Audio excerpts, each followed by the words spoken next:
We're doing a Balatro Joker's tier list. Let me be clear. And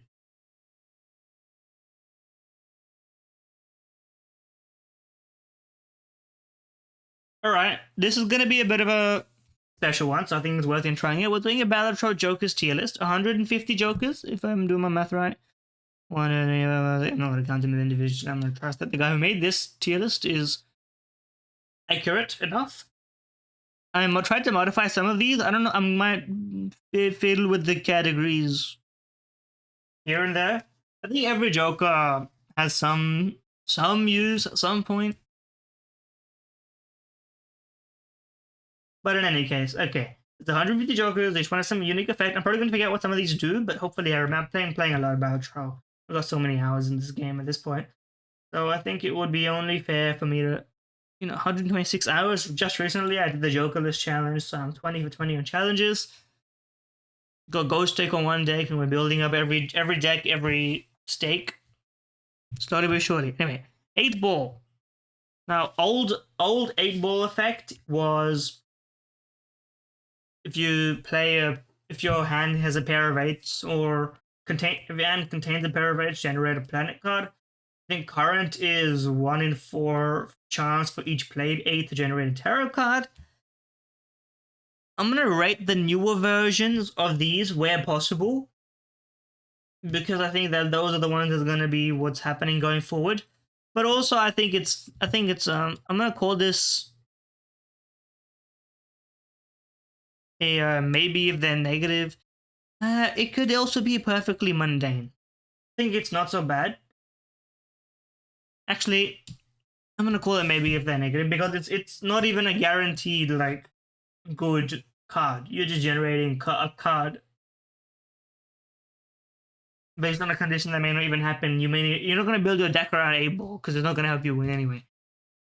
So I think it's the newer version is a better potential. I think you could make it 1 in 3 or something like that, but then it might be too overpowered with the dice. But then again, you only have like 2 or 3 slots generally anyway to hold the cards, and then the random cards are not always going to be helpful in the first place. So I don't think it really matters. Okay, Abstract Joker. +3 moat for every Joker you have, aka +15 moats. Strong base moat. I'm going to call it consistently great. It's usually, you always pick it up. At worst, it'll give you a little bit of free moat. Usually, you may eventually end up selling it if you have a great combo that can go long term. This is a mostly anti-8 tier list. I may consider a bit of endless sometimes, but I'm gonna just, because winning is the most important, right? Because you want to get your next stake difficulty, or you want to clear gold stake or whatever. This is not a specifically gold stake tier list. It's just in general what I think of the cards. So I don't explain the later categories if we have a card that goes into them, but it's just, it always gives you good flat moat that can carry you through the early stages, give you more money based on the hands, because if you start with a lot of moat, this also means you can buy useless Jokers and they will actually give you more moat because of the Abstract Joker effect. Plus, no one knows what the hell it looks like. So, all in all, I think it's very good. Acrobat ×3 moat on last hand. I would say perfectly mundane. So the thing is that it is reliable and it is always ×3. Obviously, you need some base moat to combo with any moat multiplier. That's no question. But I would say that ×3 on the very last hand, if you average it out, it's kind of useless. B, if you're relying on it, it limits the amount of money you can make from popping off and saving your hands. Of course, eventually your money's going to be made through interest with Balatro, but I think taking this early, it can save you if you're about to lose. And if you just want to clear, if you pick it up late, it's actually pretty good, because then all you need is a ×3 moat and you can get through anti-8 easily for some reason, right? If you're slacking and slowing down on your run, then eventually it shows up like that. Of course. But I think overall perfectly mundane. I have no problem with it. I wouldn't say maybe, I would put it above negative tier. I would say it's not consistently great. I would say It does prevent you from losing a lot, but I wouldn't put it on the same tier. I wouldn't auto buy it because it isn't a common Joker anyway. I think it's an uncommon. Correct me if I'm wrong. Ancient Joker, Malphite Joker, Obab Joker. I would honestly, it's a toss up for me here. I wouldn't put it as run carry unless you're playing like check deck, in which case you can just play flushes of your chosen variety. I would say consistently great. I would. If you're playing flushes, this runs itself. I'm not sure if the mechanic is fixed or changed such that if you have only one or two types of suits, I believe it only rotates between the suits you have, right? So it is pretty great, and even if it only triggers once or twice, it can help you out if you've got other cards. I would put it more reliably than this, for example. Because even if you only trigger 1.5x per hand, you're gonna spread out, like mathematically, it is actually better than Acrobat a lot of the time. So I think it just makes sense. Okay. Arrowhead plus 50 chips on spades, I would say consistently great. 50 chips is a lot. Chip generation is generally, most of it comes from your hand, like the hand itself, like pair, two pair, whatever. If you upgrade that, a lot of your chips can come from there, and then sometimes you'll have a chip scaling Joker, which we'll get into later. I think it's, I think I need a good tier. Mundane and great is like, is not entirely. Oh, don't open Minecraft launcher. Don't open Minecraft launcher. I accidentally clicked Minecraft launcher. Yeah, don't. Yeah. I think I need a another tier.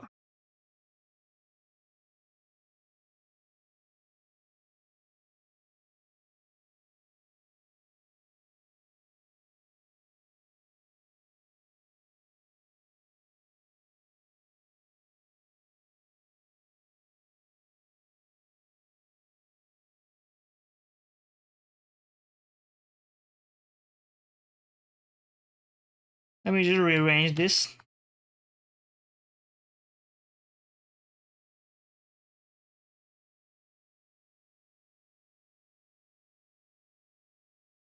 There we go. I think that's more descriptive. I think that's better. I think a good, great, and mundane tier. Because there's like below good, which is like it's fine. And there's good, and there's great, and then there's carry, and then there's the mythical, questionable tier. So I would say it's good. Actually, you know what? I'm gonna put it up to great. I'm gonna put it up to great. I think you can build your run around spades pretty quickly. Because it's a fixed spade only, you can just play spade flushes. You can play maybe flush houses later on. Even if you're just playing pairs, you also get 100 chips. I think it's worth the great tier. A lot of runs can, because all you need is a little bit more mult, and it's good enough to pass NTA a lot of the time.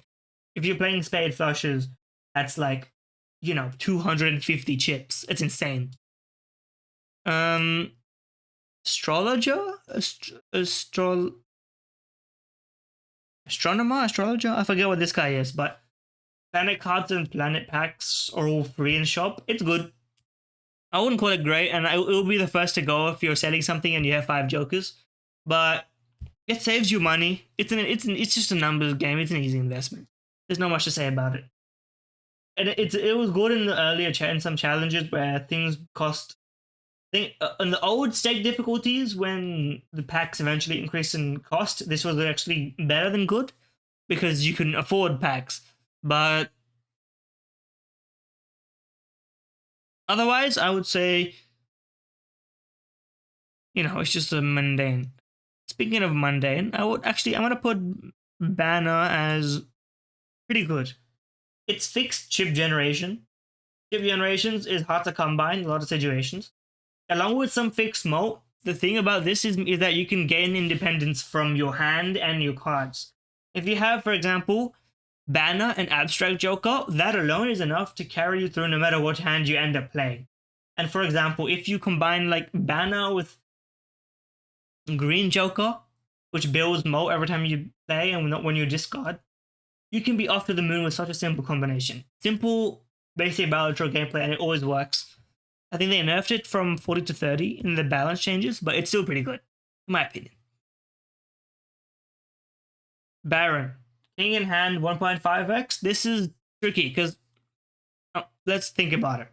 Obviously, there's the breaking the game, king in hand, red seal, seal king run. Obviously, that exists. Now, you can't really base your entire run off of that. But at the same time, even if you get it and you get a few more kings, the 1.5x will exist. But it also does limit the kind of hands you get to play. So I'm going to put it here. Because it's crucial in the run that I would say it can carry your run, but it's also as good as the run you're on. This tier kind of means if you've got the ingredients there, this Joker will take you literally anywhere you want. If you don't have the ingredients there, it might just do nothing. If you're in your starting deck with 4 kings, this Joker is like, it's like down here. You can draw your Jokers, but then what hand are you going to play on the starting size of 8, right? You're going to draw 1 king, you get a 1.5x, you know? That's not great. Or you're gonna play all your other hands. You're gonna have less options to discard for a straight or a flush or a 3 of a kind or a 4 of a kind. It limits your potential if you don't have a deck built around it. But if you have a deck built around it, it can take you anywhere. So I think it's kind of it's in like an undefinable tier. I'm gonna put Gym Joker, Baseball Joker here. A skip tab that can get you uncommon jokers. Every uncommon joker gives you 1.5x. Not to mention the uncommon jokers obviously keep their own effects and do their own thing. If you get two uncommon jokers, that's already like, 2.25x, roughly speaking, right? It's a lot of value. It's obviously very impactful. I always pick it up when you get the chance, even a 1x, and then building on it later. The only way you don't want to pick this up is if you already have a winning combination and you can't add it. That's the only way. A blackboard is, I think, 3x if spades or clubs only. I will put this above acrobat because you can control it very easily. If you have independent mock creation, for example, you can just play whatever hand ends up being played when you fulfill the condition. For example, if you end up playing a pair because you're discarding all the hearts and diamonds, by playing them, that's a banger 3x. That's free mo right there. And you can tailor your hand around it. You can build on only spades and clubs. And it's actually fairly, I would say it's good. I wouldn't go so far as to call it great, because you do need to put some work into it, but it's pretty good. It's pretty good 3x. Bloodstone, I'm hesitant to call it a run carry. Oh, it's not as universal as the baseball Joker, of course. When you have something limited by suit, it does kind of cause, in my mind, limitations. Because you only have so long when you're playing an anti-8 run to build your deck towards exactly the kind of things that you want. You know what I mean? And you don't know when you're getting it, and you don't know how good it is all the time. But obviously, in the newest patch, there was a newer patch just recently that made it 1.5x and 1 and 2. And the original main Balatro balance is 2x and 1 and 3. I think in either case, I would put it as great. Good multiplication. If you're playing heart flushes, it can take you to the moon very quickly. But I would say it's not a run carry. That's maybe my controversial take of the day. Blue Joker, I honestly think Blue Joker is great.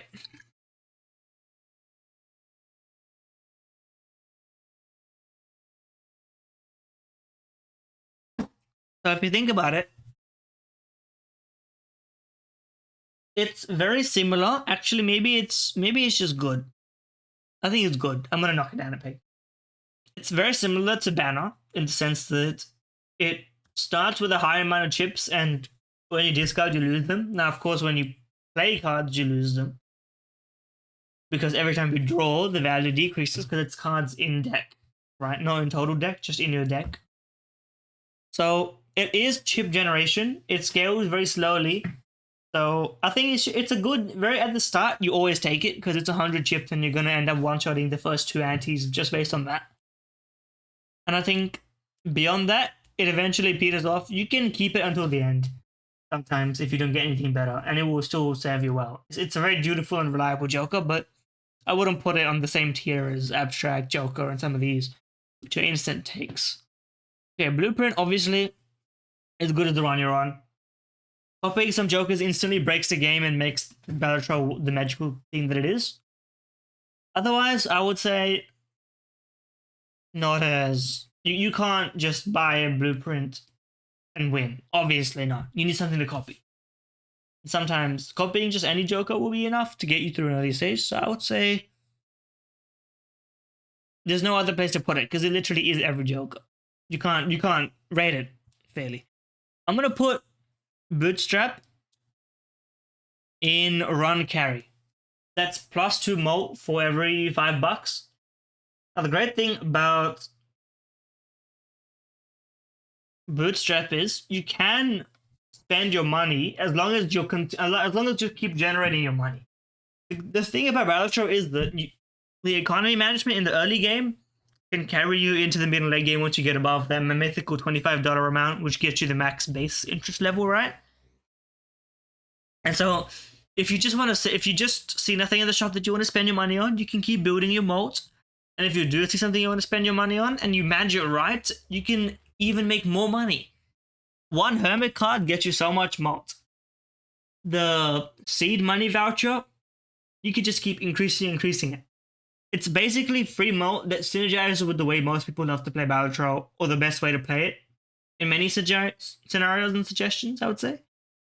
So I'm going to put it in Run Carry tier. It's one of the best sources of flat molt for an anti-8 run. Very reliable. The only downside is if you're poor and you see it, you're in trouble. And this isn't evaluating like the perishable and other stickers because that you can't really control those. Okay, obviously Brainstorm is the same category as Blueprint. They copy Jokers, they're as good as the Jokers you have. Simple as that. Bull, I would say good.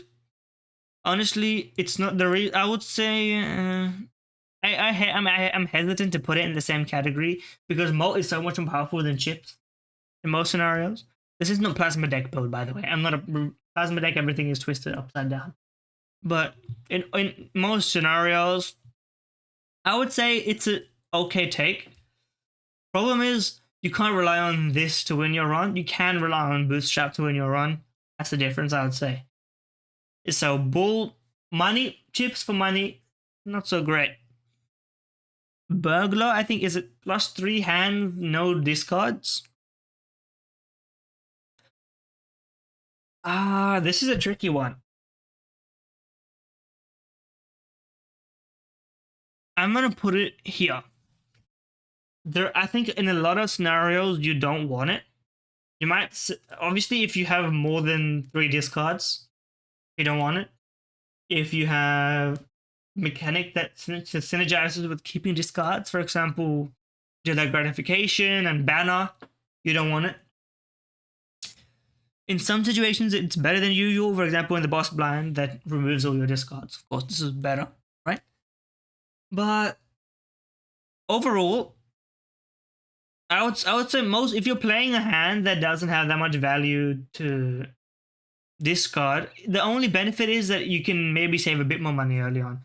But I pretty much never pick this one up because on the money you spend for doing this, you're gonna make it back so slowly and it's gonna be so unimpactful in your game that you may as well buy something else that actually impacts your score because it doesn't impact your score and it doesn't really give you much in the long run, in my opinion.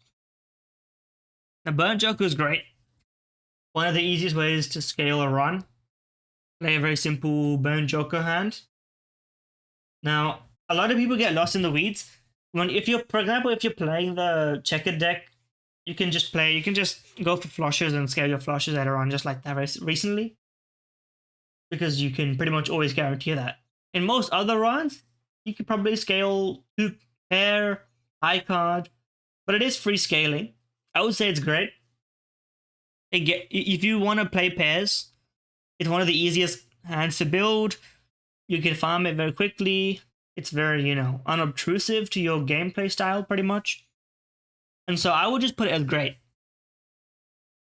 It's one of the most reliable cards in the game, and it will continue to give you benefits up until the end. And the great thing is you can sell it later. If you pick it up early, it's a great idea. Late, probably not so much. But then that's a different axis, right? Can't really discuss that. Business card. Excuse me.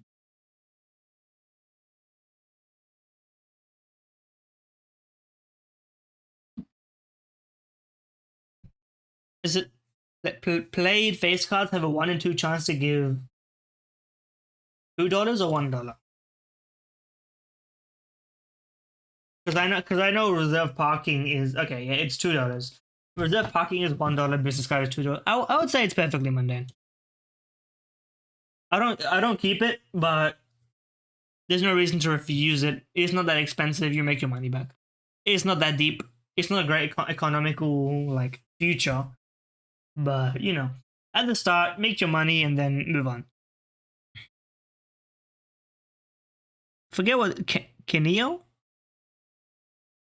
something like this. Every destroyed base card adds ×1. Obviously, this is great. I'm hesitant to put it in run carry, but I'll put it in run carry. It's a Lesnar Joker.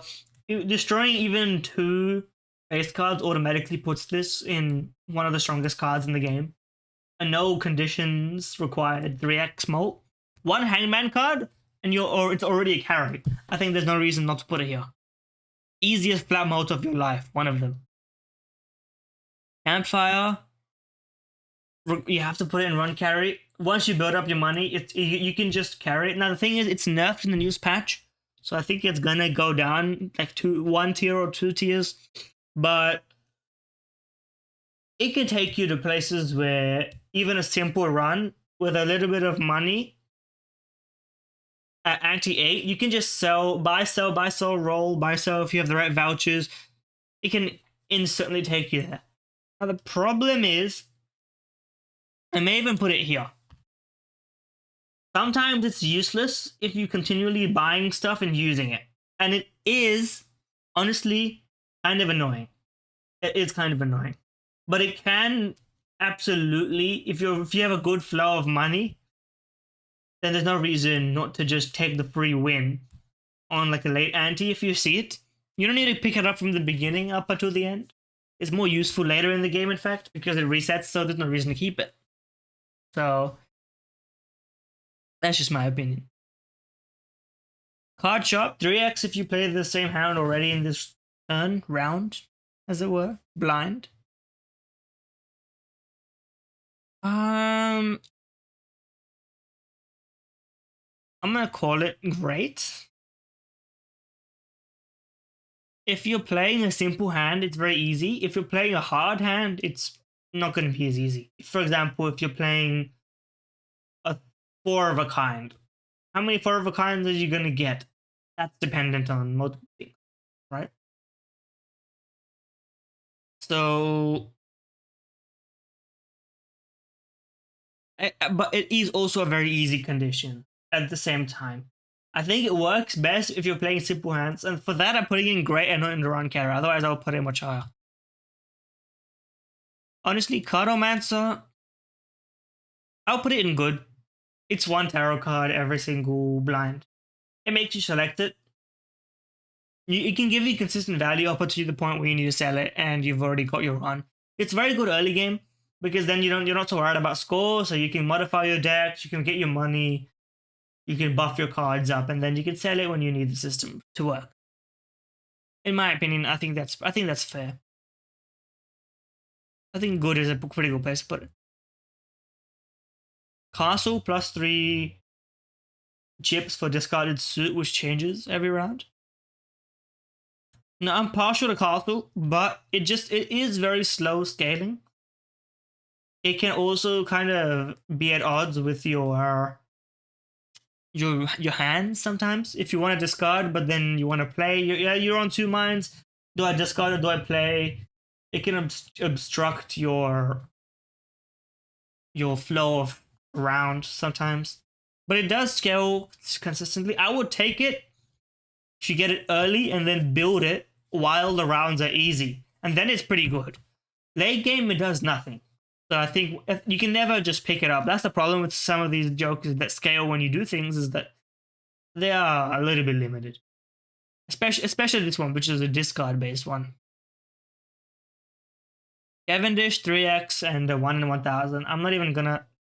It obviously carries your run if you ever get it. It's easy.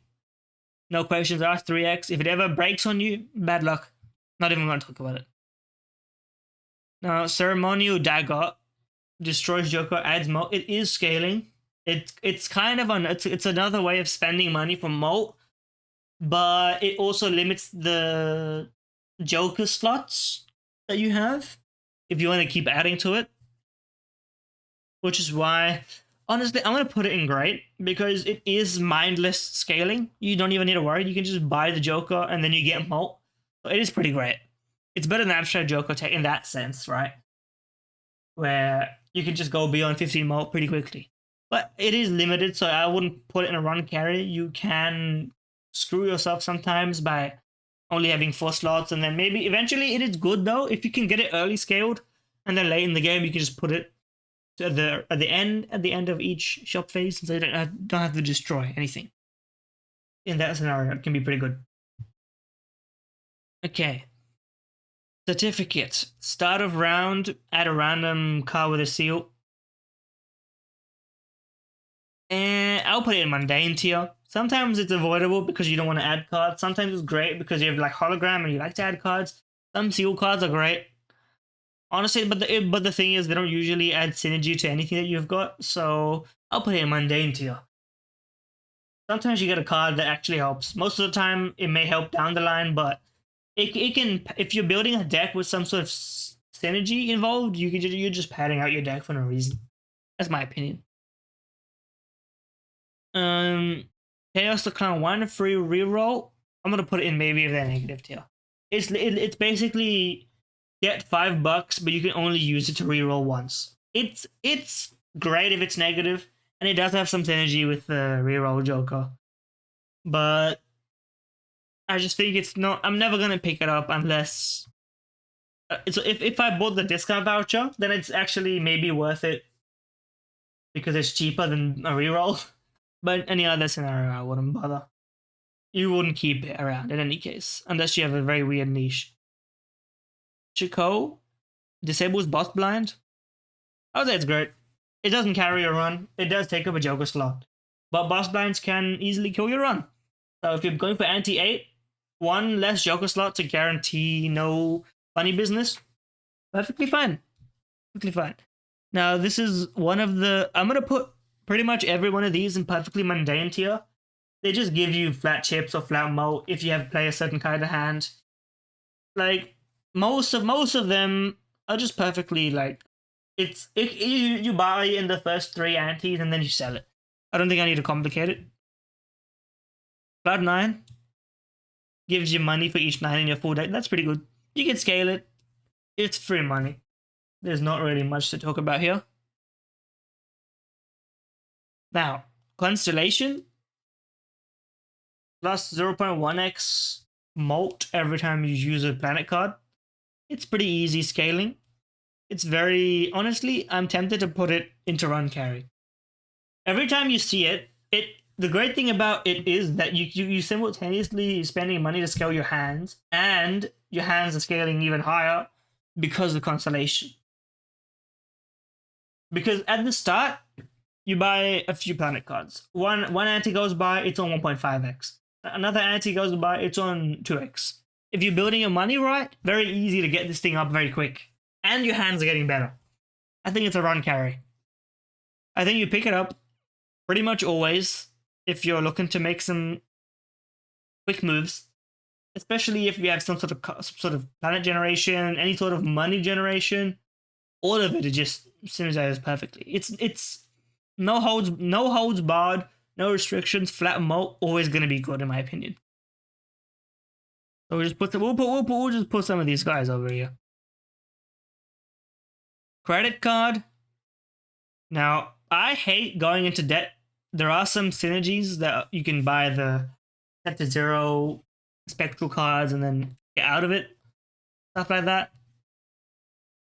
I don't like it, but it does have a lot of value early game, perhaps. Late, I would put it as it's difficult to rate, to be honest. I'm gonna put it up here. Not as a great card. I'm gonna say if you do it right, it can really save your run. If you have no money and you're about to lose, you buy the right jokers, you spend it, and then you work your way back up out of debt, and then you sell it for a good joker once you're out of the problems. But until that point, I think it's, you know, after that point it's useless. If you're not in that situation, you don't want it. So I would say it's like a niche specialist tool. Use wisely. Delayed gratification, I would say good. It's a good source of money. It does scale pretty well if you add a discard, you know. But the thing is, using discards is actually fairly necessary in a lot of situations. So I wouldn't really put any stock in it. A lot of situations, if you take it and you're already on a run where you don't need a discard, that's just free money. Unless you have a good set of jokers that prevents you from having a discard for the right hand, it's just dead weight, which is why it's only in good tier. But it does generate money, so it's hard to refuse. Perfectly mundane, diet, joker, or whatever it is. Diet for a double tag. It's a double tag at your time of leisure, you know. That's fun. There's nothing wrong with it. DNA, as good as the run you're on, no question.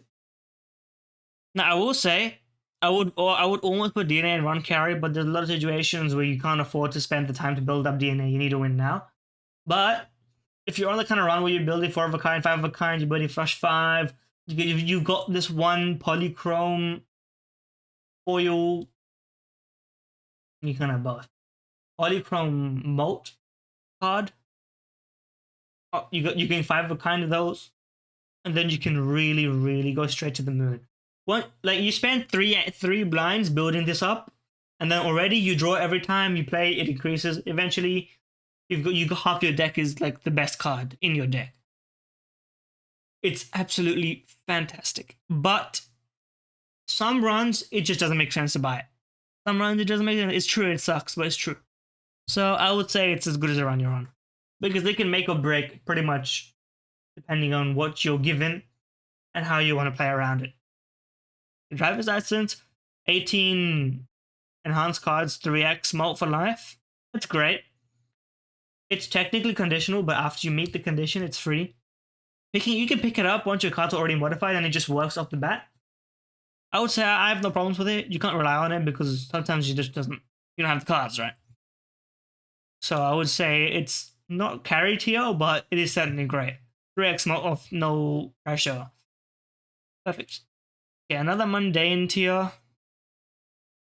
All of these, the thing with most of these like base moat and chip jokers is if you have literally nothing else and you're about to lose, pretty good. It can save you for 1 ante, which is why I don't put it in negative tier, basically. This is a +1 discard. I'm gonna put it in maybe if they're negative. 1 joker slot for a discard is just not worth it, in my opinion. It does nothing for me. So if it's negative, that's just free permanent addition. But I'm not going to waste a joker slot. I would rather save my money in a lot of situations. Dusk, I would say great. I'm going to say great. I think it is I would put it as better than you know what, I can't in good faith put it in great, because in a lot of scenarios it does nothing for you.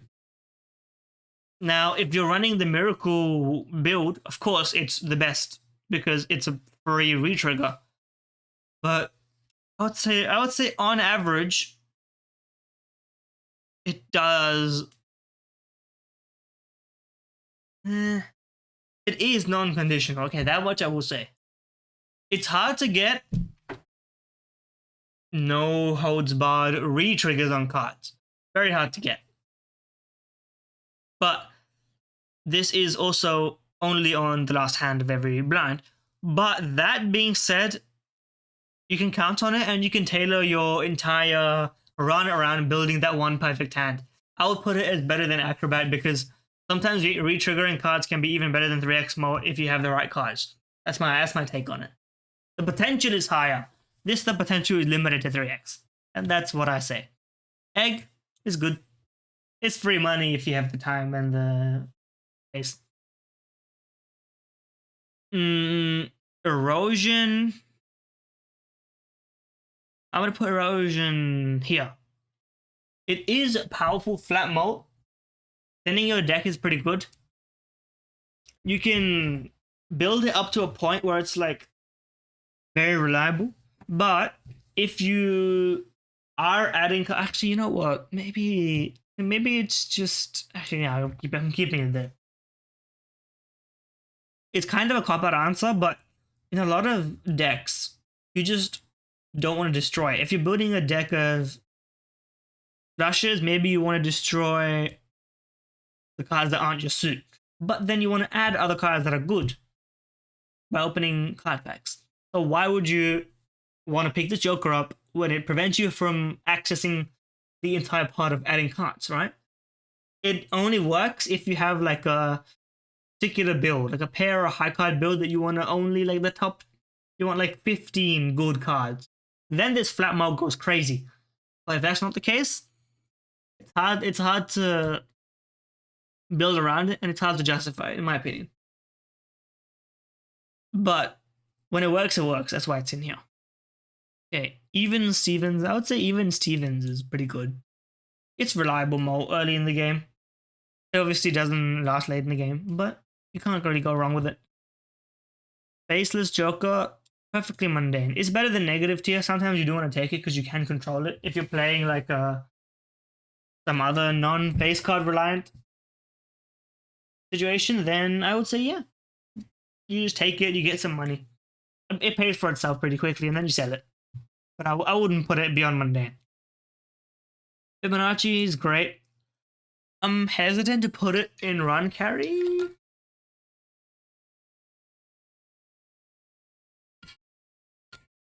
And the reason I am going to say it's not exactly run carry is that you do kind of need to modify your deck to make it a run carry more than some of what's going on in here.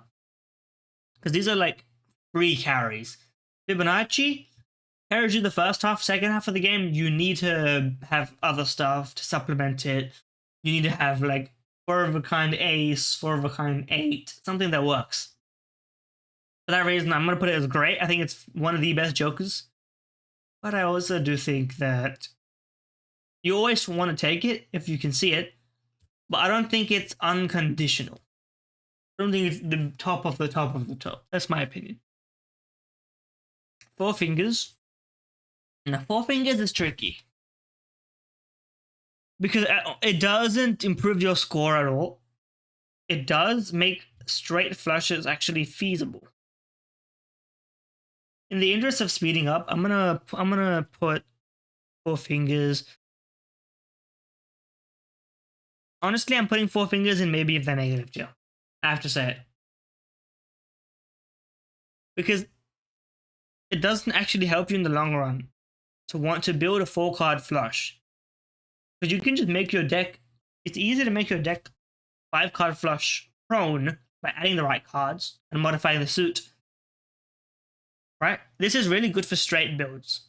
And for that, I think it's actually, honestly, I'm gonna, it's tricky because I'm gonna say new patch, straights, great. Because straight buffing as the straight hand is very good. Otherwise, on current base patch, actually, I'm gonna put it in good. I'm gonna put it as good. I think it's better. It's definitely better than some of these cards because you can guarantee more reliable hands in the mid game, and then even late game maybe build around playing that hand potentially. Potentially, Flash Joker is basically like bootstraps, but every reroll. I'm gonna put it as great. The reason it's not in the run carry while bootstraps is that you can the moat you do add to it is permanent, so that it doesn't matter if you run out of money. But at the same time, you do need money in most situations to keep spending and modifying your deck, and then buying new jokers and rerolling a lot is kind of a burden on your money. Not in the same way that because keeping money for you will build more money to keep spending, whereas keeping moat on you requires spending, so you kind of have to curtail yourself. But it is very reliable moat in the long run, in my opinion.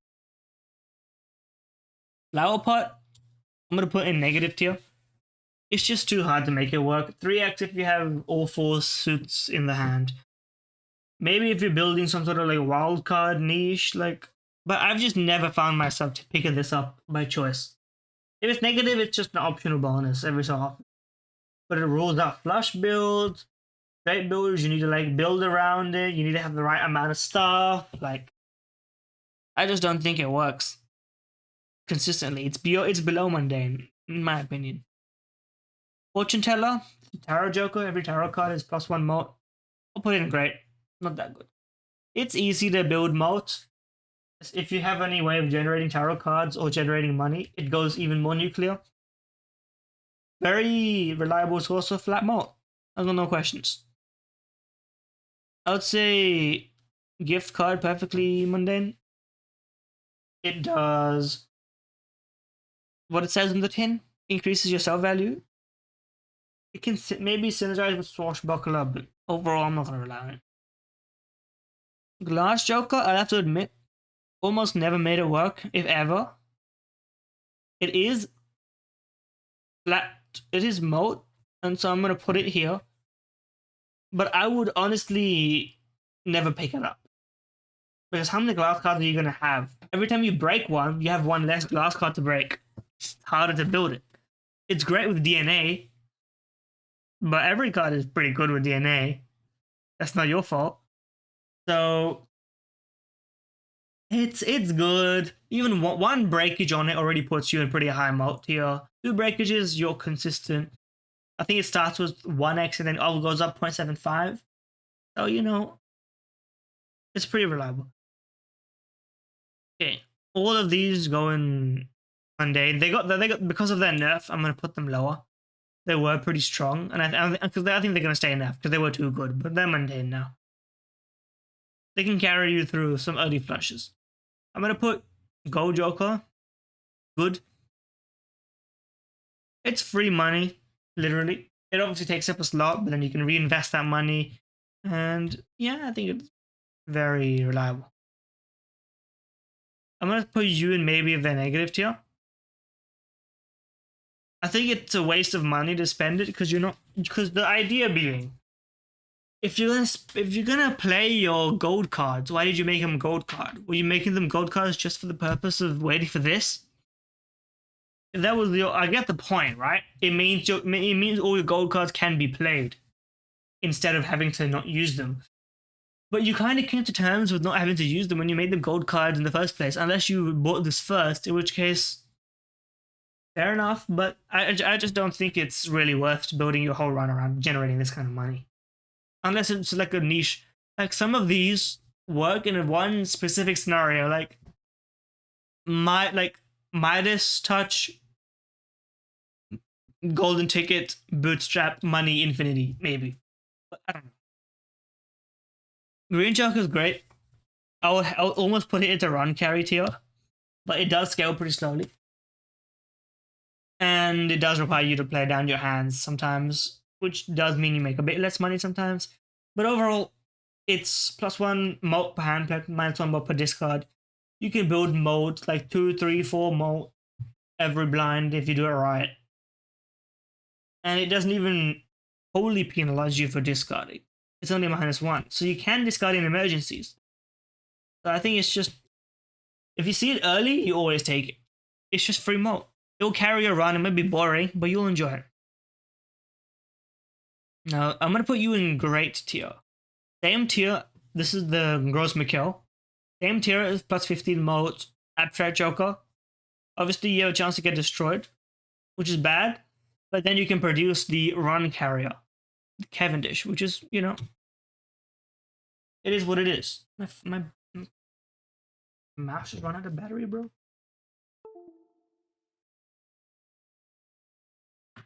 Okay, well, I've plugged it in now. It is what it is.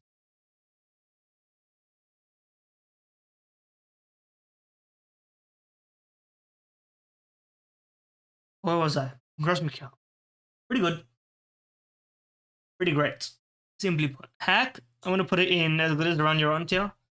It's easier to build around than some other cards, but you do need to build around it. At the very start, it does almost nothing. But once you build around it, it can carry your entire run. So I think it's as good as Run Your Own. I'm going to put you in good.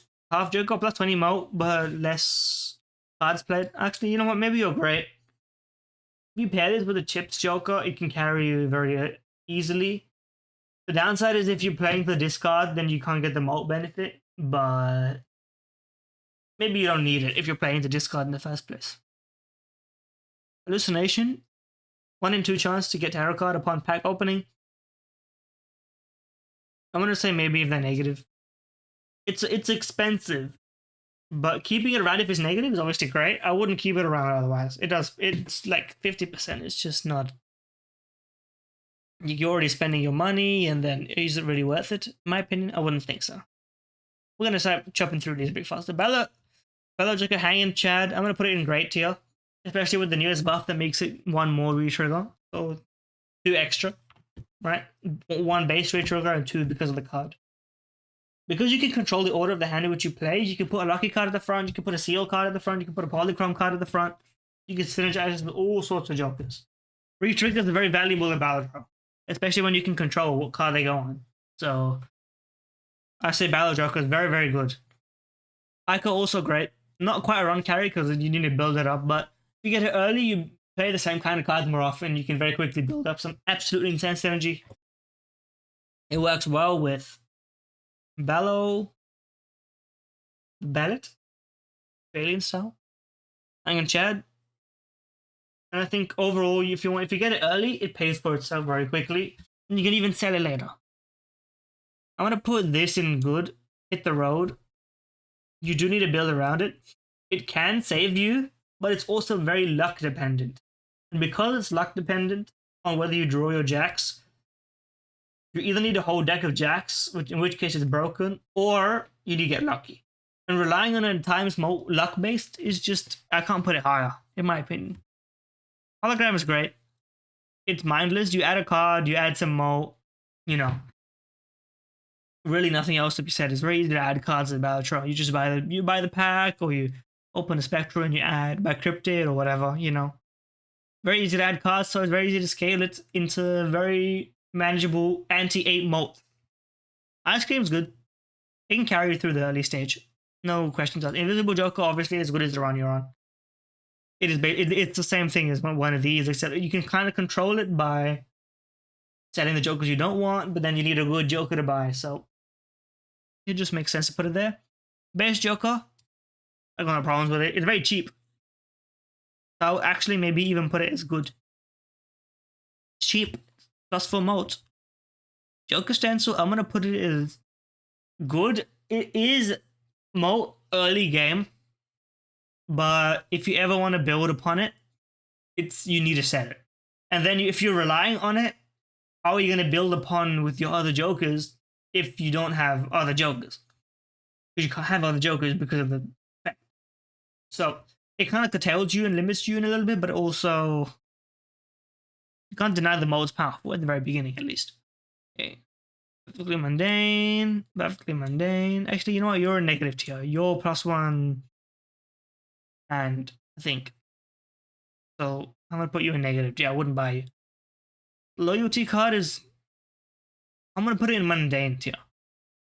Actually, I'm gonna put it in negative. Nah, you can control it if you do it right, and if you have the right synergies, you can control it. So I'm gonna put it in mundane. That's what's saving it from here. It is ×4, but the condition is that every hand played changes. You know, the ticker, six of them, and then it plays, and then 6 of them, and then it plays. It's not. You don't, because unless you have like 7 hands each time, then you guarantee it, right? The way it works this way, sometimes because of the math in the loop around, some blinds you won't have it. So you need to plan it, but you can control it if you do it right, which is what I'm saying is fine. Luchador, I would say perfectly mundane. It does almost nothing. Sometimes it works, but if you need to use it, you're in a desperate situation. Lucky Cat, I would put it in good. I'm pending great, but I haven't tried it enough with the new patch. Lucky cards are very luck based. Obviously, this is like complete RNG, but the buff is permanent whenever the effect takes place. Especially with the dice, this is the crazy combo, but you can't rely on that, which is why it's not great. If it was with the dice, I would put it in top, but you know, as a standalone, permanent buffs, yes, yay. Otherwise, not so much. Obviously, you go mundane tier, Madness.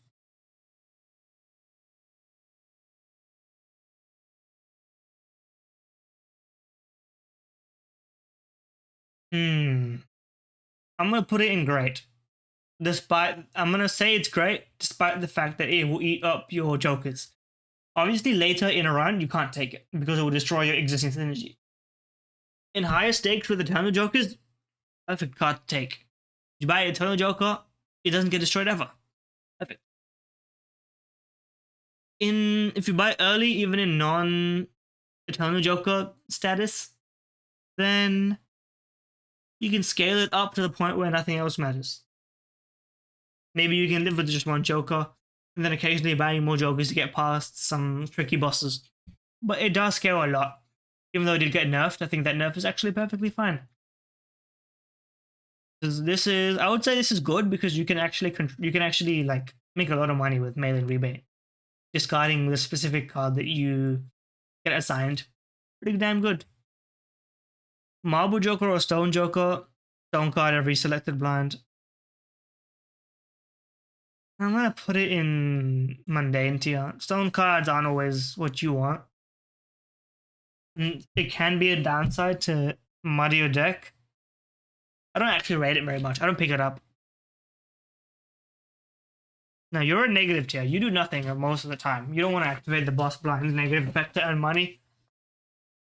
So I wouldn't buy you if you're negative. It's just a potential free bonus side effect. -1 hand size, +3 discards, if I'm remembering this correctly.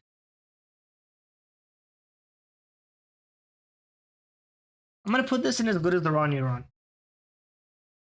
I think if you're playing a non-5 card hand, then maybe it's fine. Or if your deck is very large. Otherwise, A, you want to run out of cards if you're discarding all that much. B, the hand size is actually kind of important. You're not doing that. So I think it's a lot of these ones are very tricky. Where did I put Burglar? Perfectly mundane. I think discards are more valuable than played hands. I don't know why I think that. Because functionally they are the same. In some ways.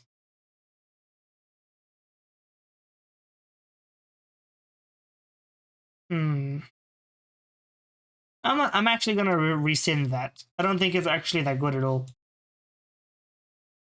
I think even negative, this can screw you over.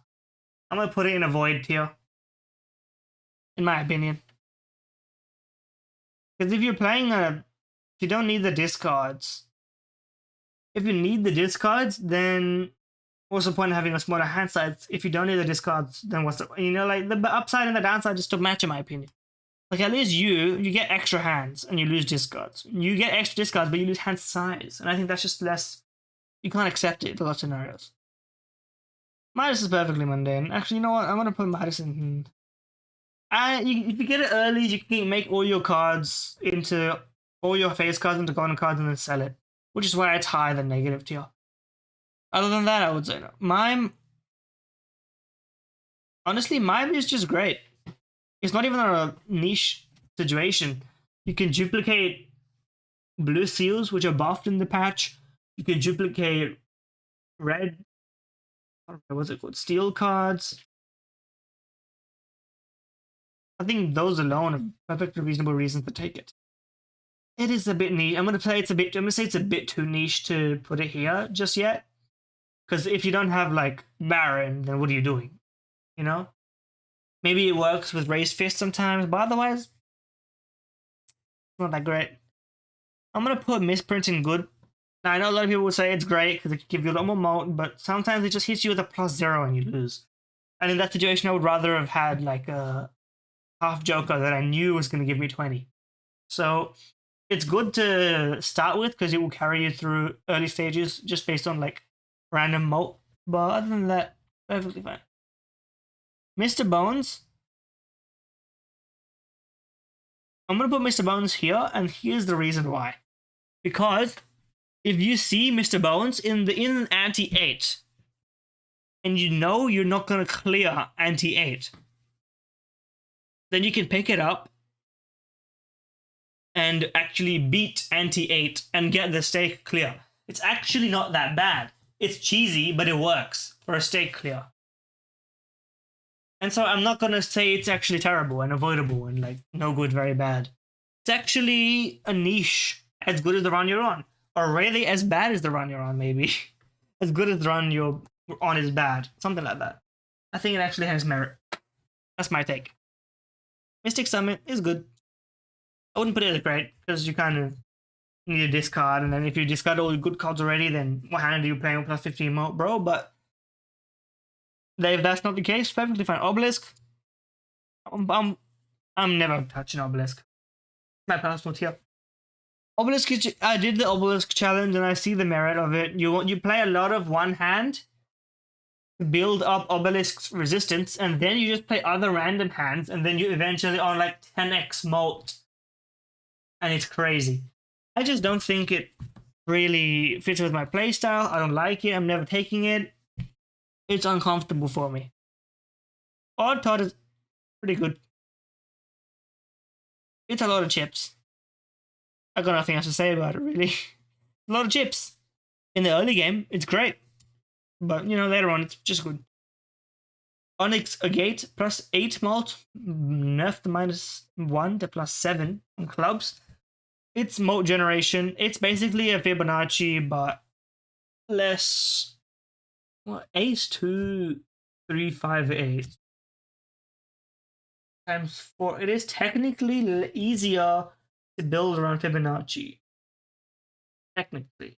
But converting the clubs is easier based on tarot cards. So I'm putting it in the same tier. It's a lot of mult. And you can just play clubs.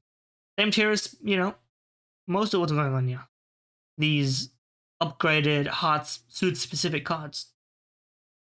Oops or sixes, easy, as good as the run you're on. If you have no RNG based triggers, it does absolutely nothing. It's a waste of space. If you have something that makes it work, it's the run maker.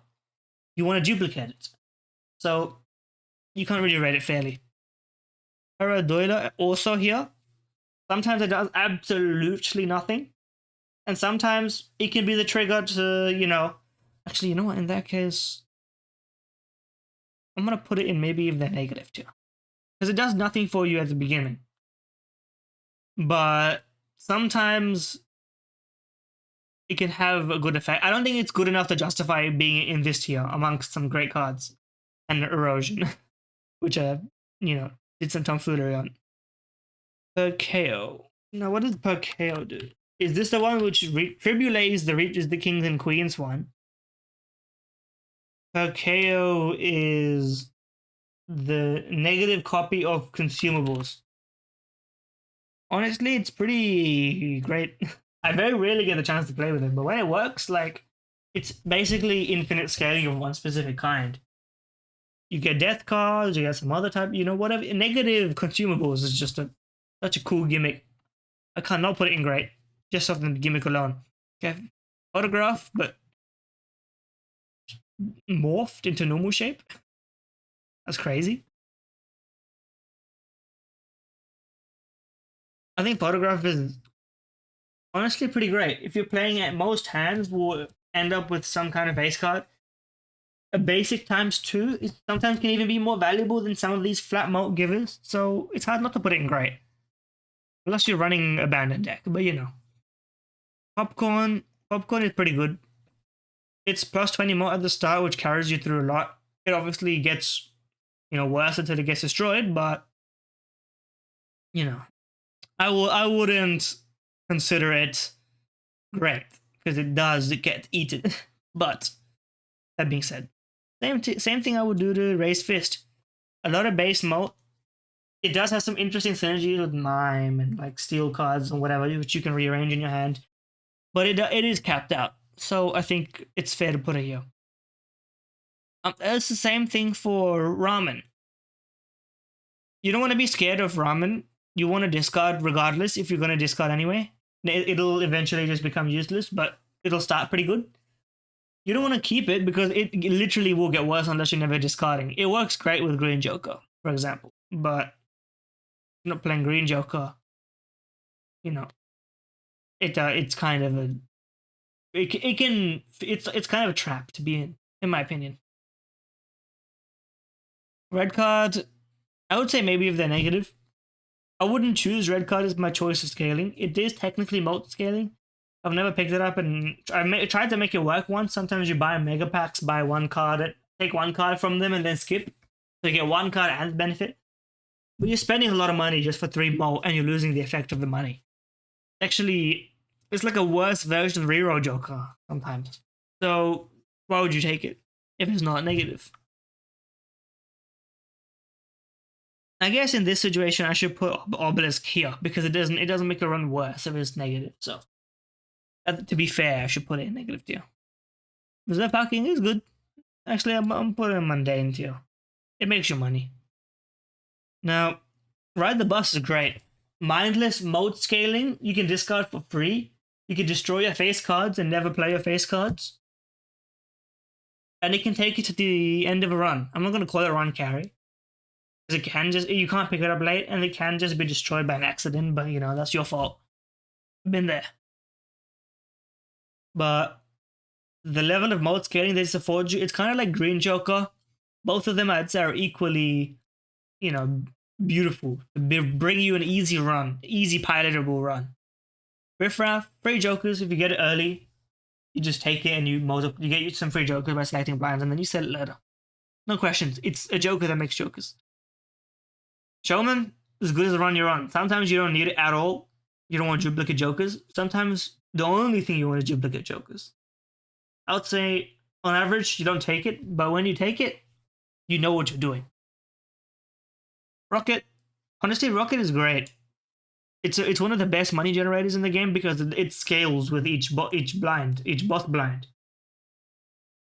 So it's not just any old, Cloud9. It scales by itself. You buy it and you let it sit, and then the money it generates takes you to the moon. Eventually, you can sell it if you have so much money. It's one of the best money scalers. I almost always pick it up if you have spare space. The rough diamond, I believe it is. Every diamond scored gives you $1. I'll put it in mundane tier. It's okay for money. Diamond flashes are the only use case. You should make it like $2 or $3 to make it worth it. Runner's good. It's made harder because straight builds are kind of hard to build around, but it is good scaling. If you have a straight build, it's great. It's better than your average. That's for sure. Seance is in negative tier. It's just too hard to build around. Straight flush makes spectral card. Wow. It's like nothing so often that I would never purchase it unless it was negative. And even then, I'm probably never going to make a straight flush. Satellite is good. I would put it in great, but you're not always going to spread around your planet cards. You're going to want to buy the planet cards you always see. You're going to be maybe in like 3 or 4 hands, which is $3 or $4, to be fair. You can make it great, but it could also just be absolutely nothing. which is, you know, fine. But anyway, Scary Face is good. It's chips. I got no problem with it. Chips for face cards. Face cards can be very valuable already. I wouldn't put it as great though, because it is just chips. Now, Scholar is great. You can build a run around just playing aces and getting more aces. It's already great at the start. Even pair of aces can take you very far. An ace full house can take you very far. A flush with one ace in it, a lot of moat. And so I think it's great. I think it's better than a lot of these other cards that just give you some flat moats or go, what did I do? Go back there. I think you can build around this, and it's also good from the base level, which you can't say a lot about with these cards. Seeing double, I believe this is ×2 if you get one club in it. It's good. I wouldn't put it as great because some hands it just doesn't work on. It's not as reliable as everything else, but it's good. Zelda is great. Obviously, it only lasts a little bit, but while it lasts, it's great. It's free retriggers. You can't say no to it. This is another one if it's oh no, this is Shoot the Moon. I mistook it for the other cards. They give you +1 hand discard, etc. Shoot the Moon is great, I would say. Its +13 moat is a lot at the start of the game, so you can justify buying it early. It's not as niche as Baron, because it is flat moat for queens instead of times moat for kings. So you can play it on a useless hand and get a lot of moat. moat. You know what I mean? Because times moat is dependent on how much moat you have to multiply. It's tricky. Whereas plus moat is in your pocket, guaranteed, but it may have a ceiling. You can get a great run with just queen synergy, and the great thing is it's powerful from the start. Now, the downside is you don't always want to pick it up, which is why maybe it's not great, but I think +13 is too hard to ignore.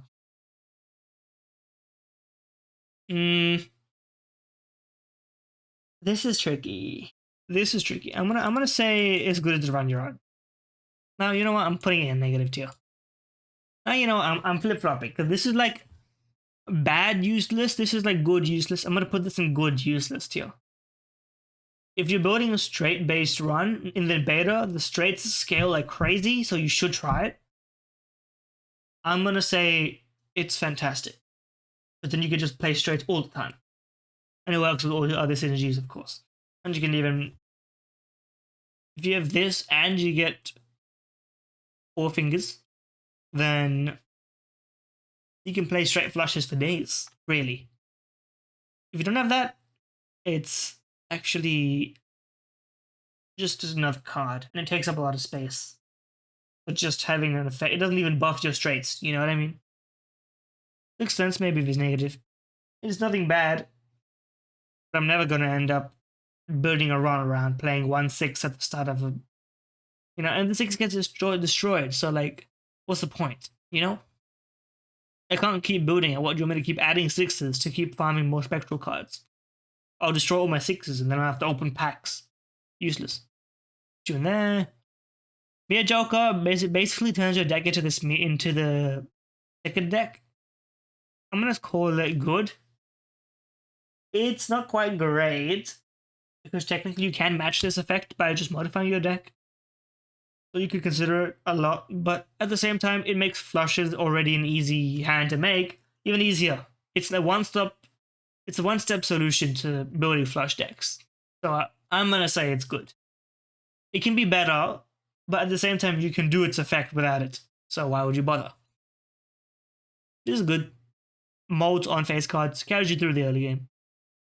Suck and Bustin is good as a run you're on. Same tier as Hack. It is better than Hack in the early game because face cards actually give you chips. But it is worse than Hack because there's less cards that it covers. It only covers the 3 face cards. Hack covers 2, 3, 4, 5. But of course, it starts out better. So it's kind of a, you know, where do you want to go with that one? You always pick it up and you try to make your run good for it. Sometimes it just never takes off because you tried too hard. And you don't want to always take it on you're trying to clear your stakes, because it gives you nothing to start with. So it's not always the best investment, in my opinion. Space Joker, I would put it in good tier. I would never guaranteed pick it up over some other cards like that give you good moat.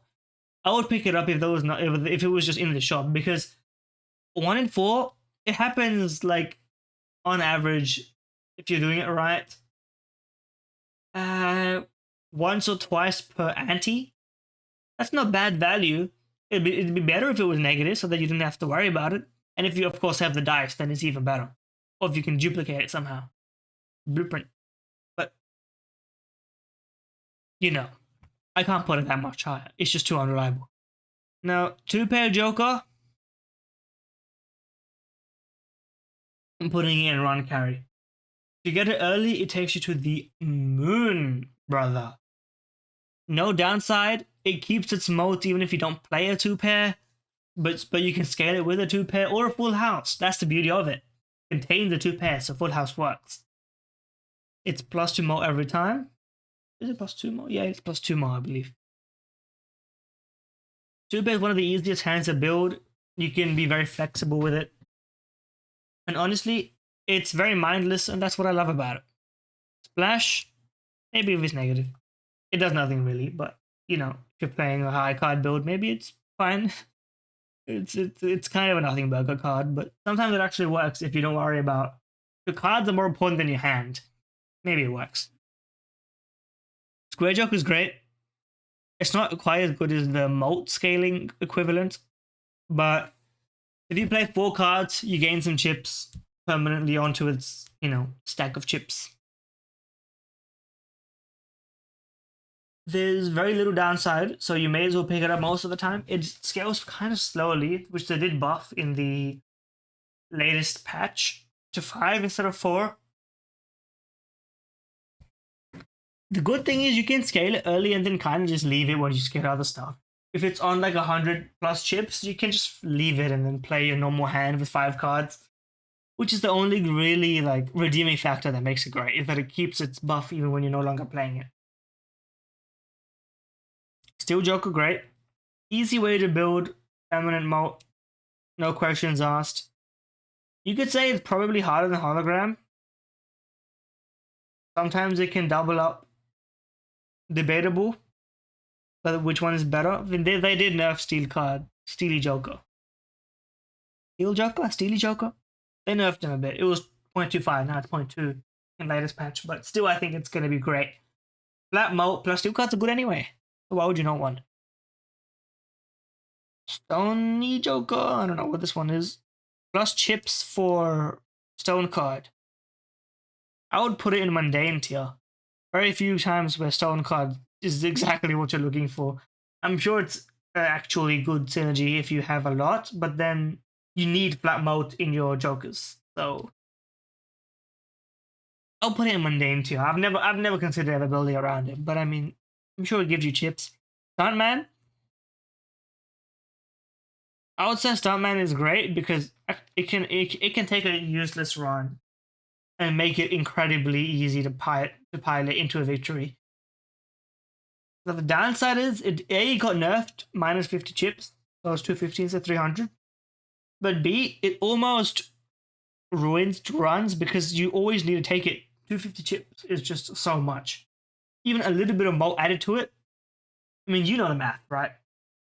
5 moat added at 250 chips. So it's crazy. So I think it makes playing a pair build worth it. It makes playing any kind of build with flat moat worth it. But at the 8, it's usually more than enough chips. The hand size nerf almost doesn't matter. Supernova is good. Very slow scaling. Only relying on the hand that you play. I've got no problems with it. It's worse than some of these scalers, but you take it if it's there. Superposition, maybe it's negative. I don't think I've ever had this trigger at all. I think I've been able to make it trigger and just didn't even do it. I was like, why? So I don't see no reason to put it anywhere else. It's fine if it's negative. Maybe it happens once. Swashbuckler with the new balance change, I want to say it's good. It's basically another way of doing Abstract Joker. It can be better than Abstract Joker. It can be worse. But it doesn't work on its own. So I would put it a bit worse. 2x for pairs. But the thing about the thing that makes these great is that they're inclusive. The 2x and 3x are great. Honestly, I think I'll put all of them in great because it just makes it. Every one of these, you can build around that hand and it works fantastic. Flush, 3 of a kind, 4 of a kind, straight, pair, all easy to build around. Now, idle, as good as the run you're on. You can either make an insane combo with every card in your deck being one card, or it does nothing for the majority of the time. It's hard to analyze a card like that because you don't want to take it. But when you take it and it's exactly what you need, there's nothing that can replace it. So what do? As good as the run you're on. Simply put. It works especially well if you have like a DNA setup and you're destroying all the other cards, or you go for high scores. But aside from that, I wouldn't reliably pick it up because it won't do you anything most of the time. Throwback, on the other hand, is great. Some people say, why would you skip the blind? I say, bro, for the buff of throwback. Like, it's guaranteed moat permanently, and the skip tags are better in the newest patch. A couple of early skips or late skips. Sometimes when you're on Ante 8, you just skip twice, gain some moat on throwback, and send it, and it works. Because you get an extra, you basically get a benefit for not playing the game. What's not to love? To-do list. It's another one, moneymaker. It's good. I would put the interest joker above mundane because it can give you insane money scaling. You can buy it for like 2 turns if you have a lot of money to up your money supremely and then sell it later when you don't need it. But also, it does nothing if you have no interest. So yeah, same. It's like the rich get richer card, which is why I would put it as good. You don't need to keep it. Trading card. It's true. I'm gonna put it as great. Hitting out your deck for the cards you want and making money. It's a very, very valuable card. One discard is worth the price most of the time. Most of the time. Same thing for Tribulate. ×2 on kings and queens played. Even one king or queen makes this one king is basically makes it a photograph. 2 makes it 4x, which is already very impactful. 4x is hard to get. Loyalty card literally makes you wait 6 hands to get it. So, you know, I think it's one of the worst legendary jokers. Maybe Chico's worse, I think, depending on your situation. But it's definitely less reliable, but it is still great. You can't deny it. Troubadour, which is I think +2 hand size and -1 hand. I'm gonna put it in here, actually. I think it depends on what you're playing. If you're playing straights and you don't care about losing a hand to play, physically not. I mean, I hope you have all your hands. If you don't, that's fine though. Then it's not a problem. But if you are playing a lot of small hands, you have no reason to do it, in my opinion. The bean of Turtle Bean, I think is what it's called. It's good. It's perfectly. It's good because in the early game you can just get a straight flush, and then eventually it'll go down and become useless. It can't be in a different tier to popcorn, really, if you think about it that way. Vagabond is great. It's a way of getting generated a lot of tarot cards without spending money, or by spending money down, technically. You can keep it until you're done with it and then eventually sell it, or you can just keep it the whole time. Tarot card generation, always a very good experience. It's better than Cardomancer, I would say, because you can get multiple in one blind. That's the difference. And you can also use them in action, basically. Vampire, I would say great. Probably good now with the nerf. But as of the current balance status, I would say it's great. The downside of not being able to play any of your enhanced cards, with the upside of getting a lot of permanent moat very quickly, and your tarot cards becoming mode enhances like a lot of them. I would say it's worth the price that you have to pay, in my opinion. 10-4 is the same as walkie talkie card, same as Scholar. It's a bit worse, I think, but it's easier to make work, which is why I think it's great. It's already good on base level, and then you want to up it and scale it to the deck you have. Easy. Wee Joker, they had to put his mark on it because it's a little. It's just regular Joker scaled down in the game. By the way, you go here. You're a mundane guy, and so are you. And so are you. Wee Joker. I'll put it as good. It's kind of hard to make it work a lot of the time, but the scaling is pretty strong. I wouldn't put it as great because of the fact that it's pretty hard to make it work all the time. But I'll put it as good overall. I would never first pick it, but I would give it a chance. Yorick is great. In fact, hold on.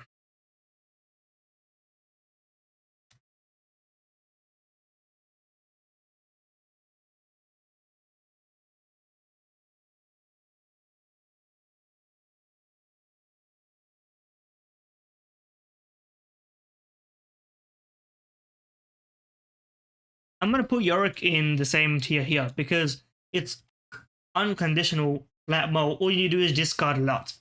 Basically, after 2 or 3 blinds, it's already great.